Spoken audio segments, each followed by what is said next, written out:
Hey guys, welcome back to channel Pooja Narang's physics classes. फिर से हाजिर हूँ न्यूक्लियर फिजिक्स का एक नया टॉपिक लेकर। टॉपिक का नाम है radio active decay law. Radioactivity से पिछले लेक्चर में हमने पढ़ लिया था बेसिक क्या है, उसका कोज क्या है कि किस वजह से रेडियो एक्टिविटी होती है, जनरेट होती है। और उसके बाद लॉज पढ़ लिए थे कि रेडियो एक्टिव डिसइंटीग्रेशन जब होता है तो उसके लिए लॉज कौन से फॉलो करते हैं, डिस्प्लेसमेंट लॉज कर लिए थे। और आज करेंगे रेडियो एक्टिव डीके लॉ। तो सबसे पहले ये भी किस चीज़ से रिलेटेड है, रेडियो एक्टिव जो न्यूक्लियई हैं वो क्या करते हैं, धीरे धीरे डीके होते रहते हैं। तो उसमें से कितना पार्ट, कितने नंबर ऑफ न्यूक्लियई डीके हो चुके हैं एंड कितने अभी अनडिकेड पड़े हैं, तो उन सब के लिए जो रिलेशंस यूज होते हैं उनको हम क्या कह देते हैं, रेडियो एक्टिव डीके लॉ। तो let's start. Radioactive atoms are unstable and decay spontaneously to emit alpha और बीटा पार्टिकल्स। ये तो हमें पता ही है, हम स्टार्टिंग से पढ़ रहे हैं जब से हमने रेडियो एक्टिविटी स्टार्ट की है कि रेडियो एक्टिव एटम्स जो होते हैं वो अनस्टेबल होते हैं और स्पॉन्टेनियसली डीके होते हैं, मीन्स डिसइंटीग्रेट करते रहते हैं। उसमें से अल्फा या बीटा पार्टिकल्स इमिट होते हैं along with gamma particles. Now decay rate, इनका जो रेट है डीके होने का, डिसइंटीग्रेट होने का विद रिस्पेक्ट टू टाइम, उसको एस्टिमेट कर सकते हैं using radio active decay law.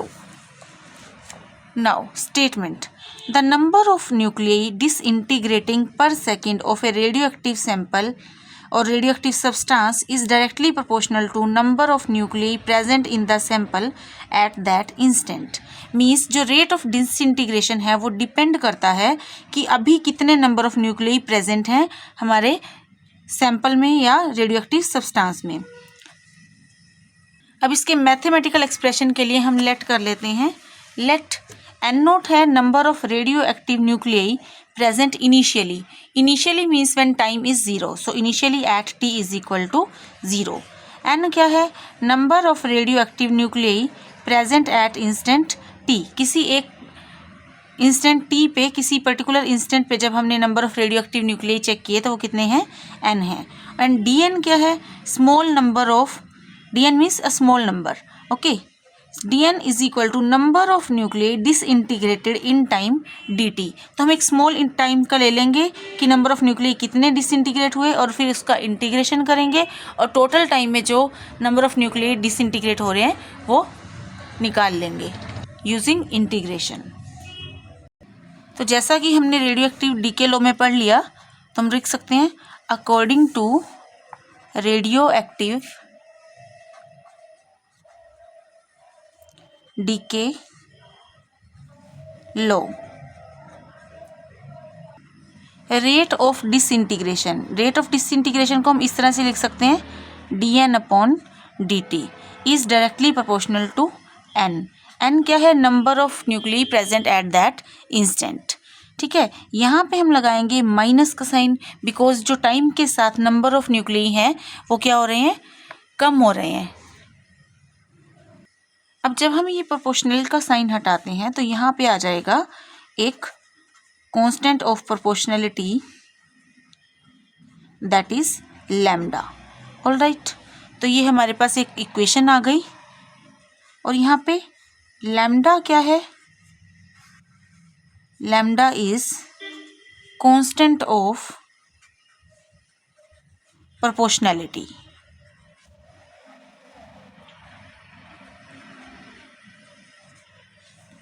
अब इसके बाद हम क्या करेंगे, इसको एक सिंप्लीफाइड फॉर्म में लिख देंगे ताकि हम इसको सॉल्व कर सकें। डी एन अपॉन एन, जो वेरिएबल्स हैं उनको सेपरेट कर लेंगे, माइनस लैम्डा डी टी।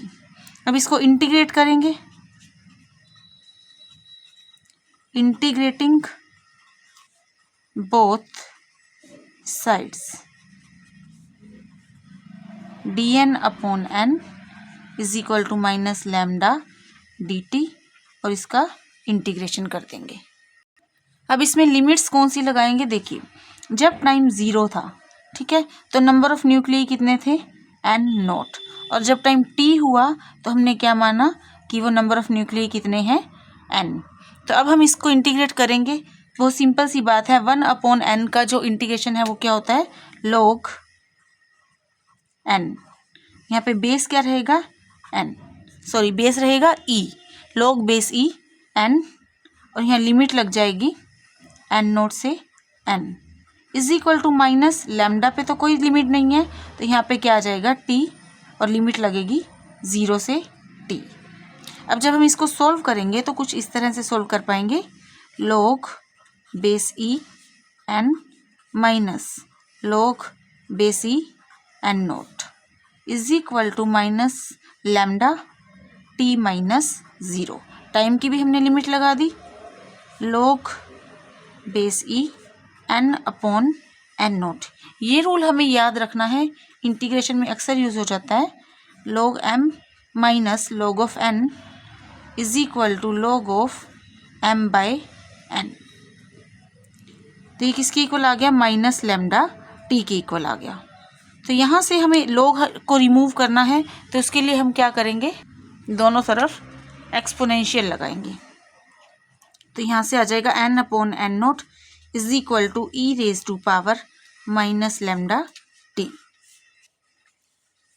जब हम इसको सॉल्व करेंगे, ये एन नोट डिवाइड में है तो उधर जाके क्या हो जाएगा, मल्टीप्लाई में, n is equal to n naught e raise to power minus lambda t. ये जो इक्वेशन है ये मैथमेटिकल एक्सप्रेशन है रेडियो एक्टिव डीके लॉ का।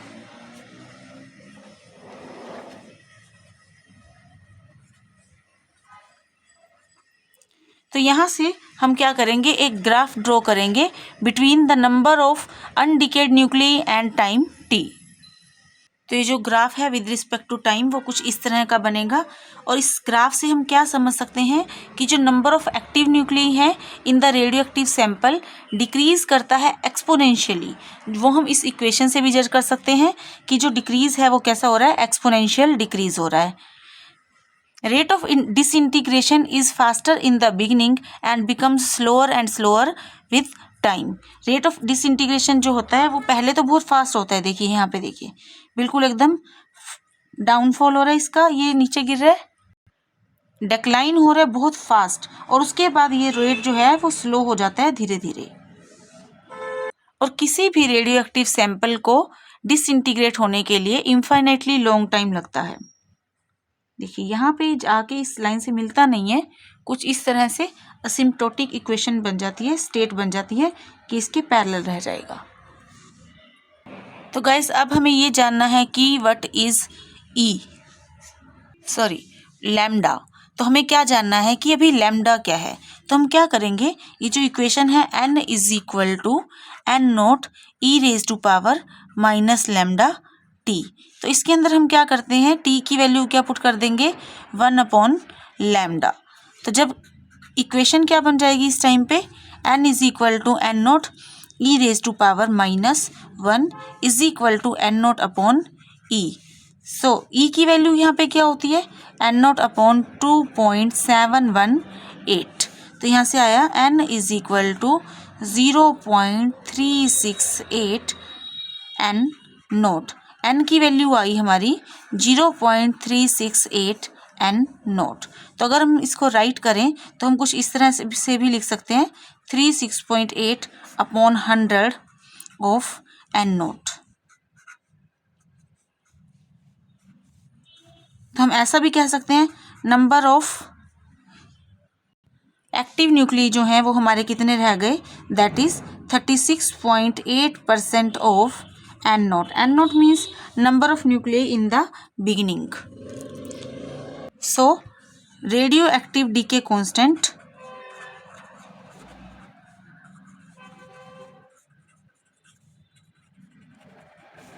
is defined as reciprocal of the time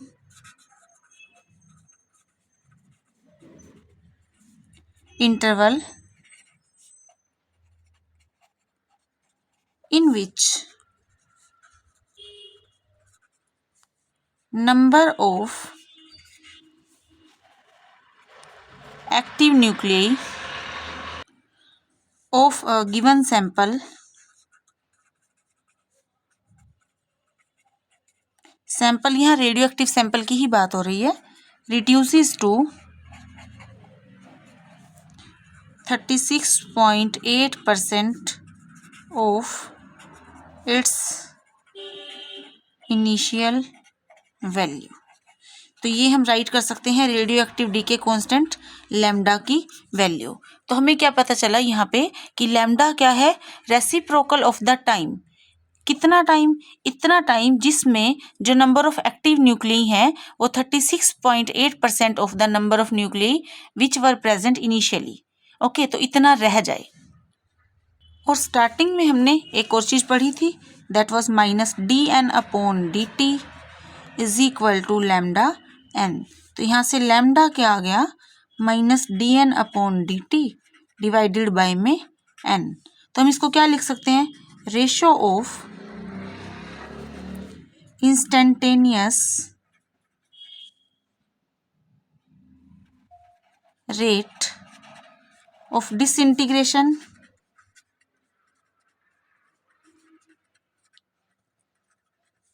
to number of active nuclei present in radioactive sample।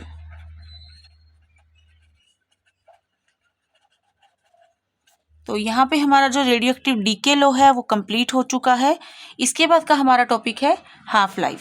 Now let's do it.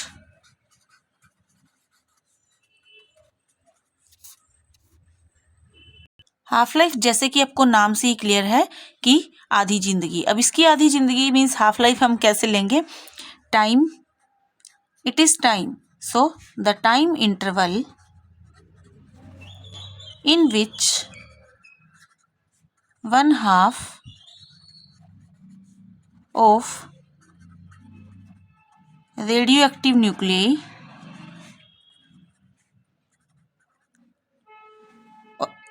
originally present in sample disintegrate। Means जितने भी nuclei present थे starting में, उनका जो half number है वो क्या हो जाए, डिसइंटीग्रेट हो जाए। तो हम उसको क्या कह देते हैं, half life. Now here we will find relation between half life and decay constant. N naught क्या था, number of nuclei present in the initial. तो यहाँ पे हम लिख सकते हैं नंबर ऑफ, ये हमने पहले भी लिख लिया था, न्यूक्लियाई प्रेजेंट इनिशियली।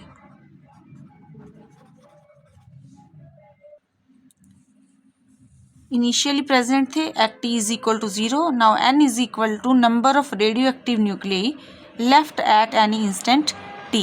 तो t को हम यहाँ पे क्या लिख देंगे, t हाफ, क्योंकि हाफ लाइफ की बात हो रही है। तो जो नंबर ऑफ न्यूक्लियाई होंगे वो कैसे हो जाएंगे, n0/2। तो जब हम इसको इक्वेशन में राइट करते हैं, n is equal to n0 e⁻⁻ lambda t।